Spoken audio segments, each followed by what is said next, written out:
into the maize flour subsidy program for the financial year 2022-2023.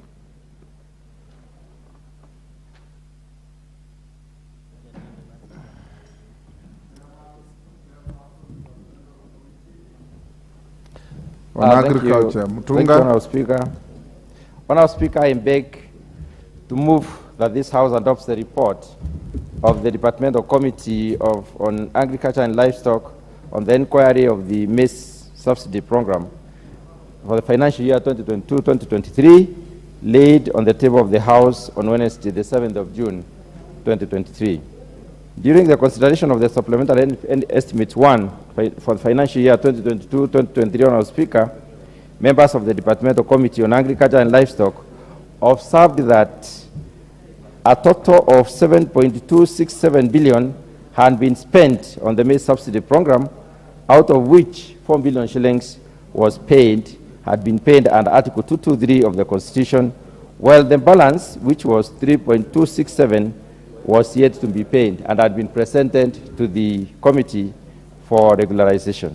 Honourable Speaker, it is the amount of 4 billion was spent in July 2022 and presented to the committee for regularization through the supplementary estimate as required by Article 223 of the Constitution.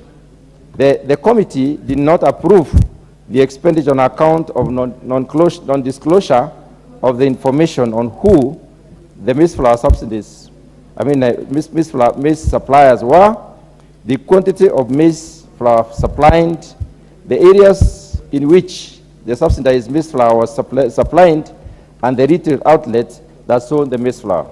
Honourable Speaker, it was for the above reasons that the committee resolved to conduct an inquiry into the maize flour subsidy program, whose objective were to, number one, find out whether the program achieved its objective.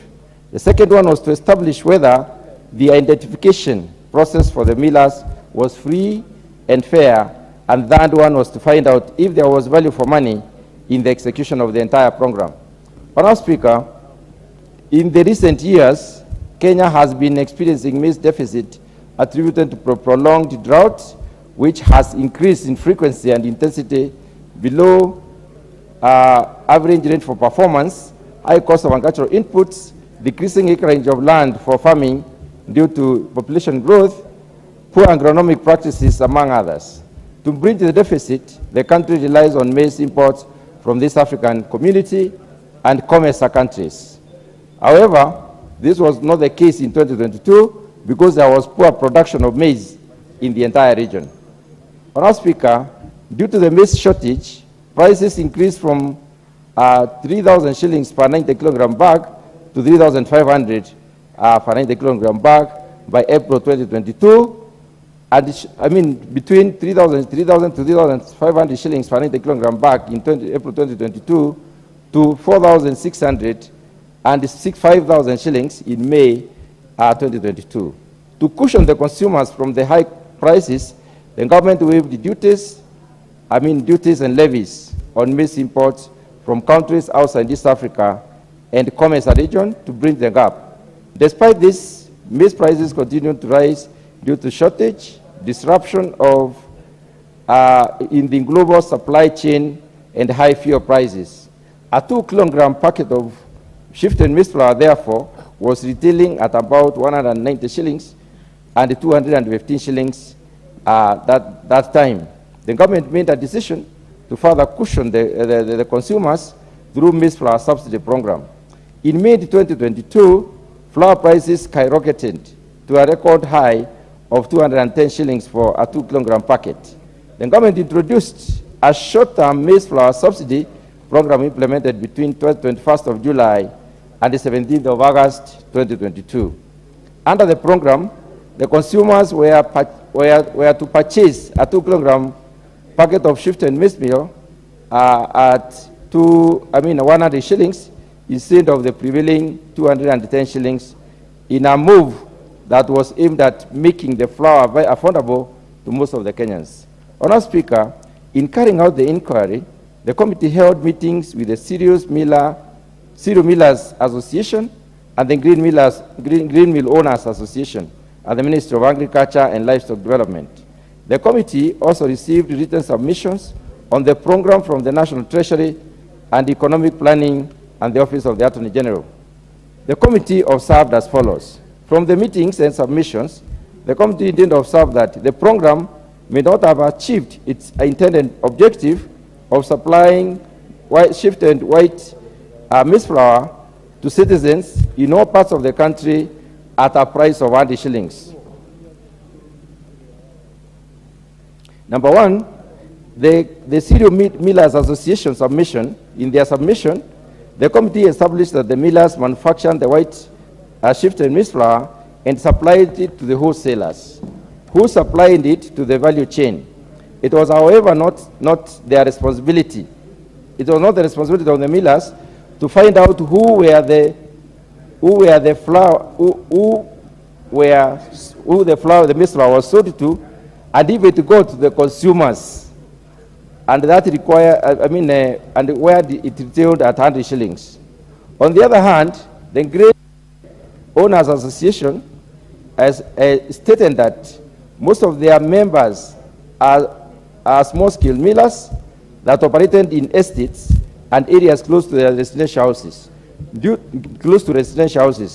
to this, the flour was bought by neighbors and families. Most of it, therefore, was not distributed through the value chains. A multi-agency team comprising of various government agencies was put in place to oversee the program in all stages. However, the team did not provide a report on the areas of coverage of the subsidized maize flour. Shifted maize meal under the program was not stamped subsidy, and this may have reduced the success rate of the program because the flour could have been hoarded by unscrupulous value chain players and sold at higher profit at the end of the program. The second issue that was of concern is whether the process of identification of the millers was free and fair. The committee established that the process was free and fair because of the following. Number one, the Cereal Millers Association and the Grain Millers Grain Mill Owners Association and the Ministry of Agriculture and Livestock Development informed the committee that the program was open to all millers that are members of the two associations that were willing to participate in this program. Contracts were signed between the millers and the Ministry of Agriculture, Livestock, Fisheries and Cooperatives then. The second issue that we established was that the Grain Mill Owners Association informed the committee that the members of its association signed the contract for supply of shifted maize flour, and thereafter their counterparts in the Grain Mill Owners Association. Scrutiny of the contracts, however, shown that the millers from both associations began signing the contracts on 20th of July, and they signed the same contract. On the other hand, the contract submitted by the ministry in their presentation was different from the contract signed by the millers. We established that the contract submitted by the ministry was similar to the one presented to the committee by the Grain Mill Owners Association, while the contract that was signed by the millers was similar to the one presented to the committee by the Office of the Attorney General and the Cereal Millers Association. So we had two contracts. On the land issue, the presentations made by the Grain Mill Owners Association was genuine and had no underlying issues, hence the value for money. The presentation made by the Cereal Millers Association and a number of underlying issues, and therefore no value for money on their part due to the following reasons.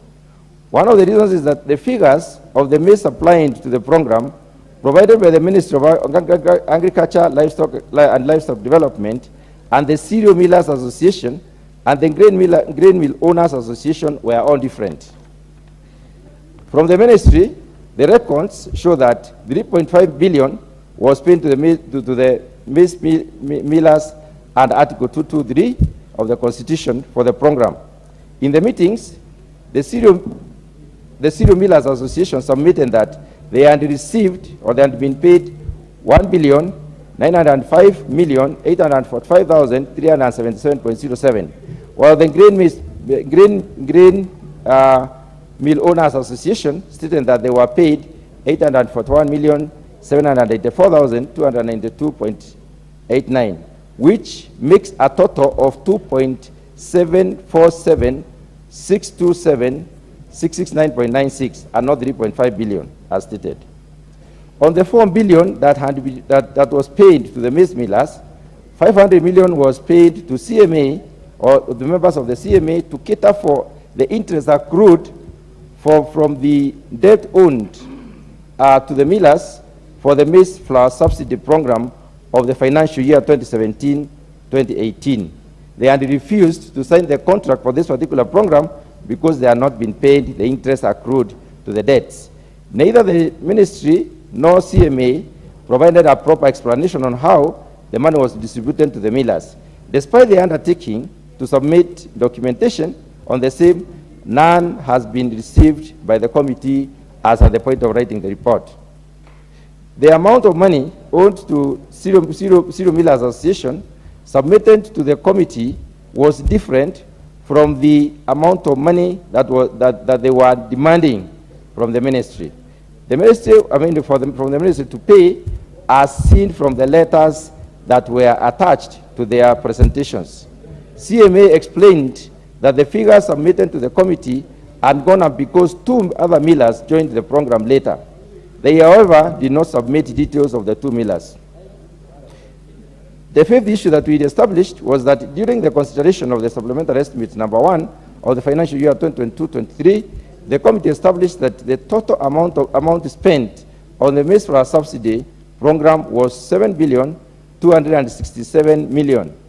However, CMA informed the committee that the total amount for the program was 6.6 billion, while the GMOA, or the Grain Millers Organization, Owners Association, stated that the total amount for the program was 6.4 billion. So the 3 figures were different again. There was discrepancy in the amount submitted to the ministry in the ministry's submission and that presented during the supplementary estimate number 1 of the financial year 2022-23.